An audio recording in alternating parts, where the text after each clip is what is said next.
presented by HP Music Madhepura. हमरा से करबी जब तू शादी होई तो तोर के बर्बादी छौड़ी गे छौड़ी गे। हमरा से करबी जब तू शादी होई तो तोहर के बर्बादी छौड़ी गे छौड़ी गे।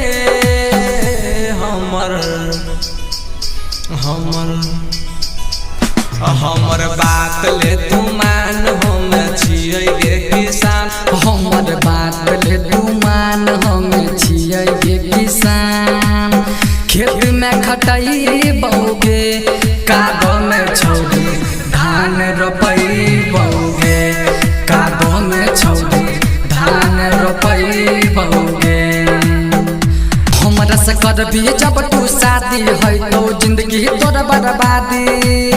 खेत में खटई बौगे कादो में छौड़ी धान रोपई बौगे कादो में छौड़ी धान रोपई बौगे।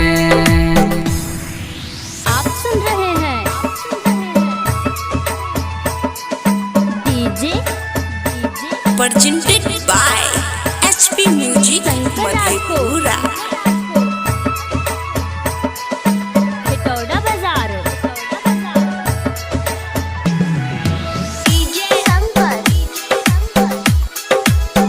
वो जगह ढोबे पर तो बाद में रोबे पर तो दुआर पर जाके छोरी गोबर के पथे पर तो गे।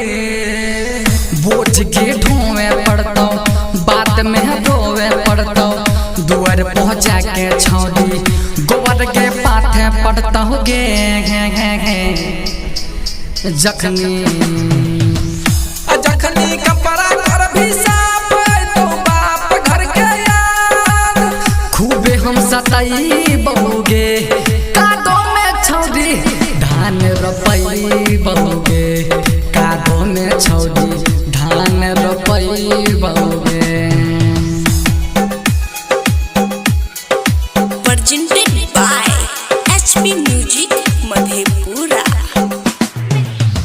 घास के आने पड़तो सौस के बात माने पड़तो चूल्हे चौका लगा के खाना बनावे पड़तो।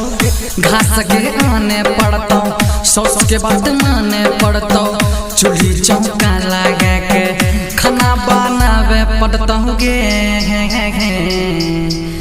कहाँ कहो सुमन सागर ली बिला कुल के घर पीरिंग्स के बताई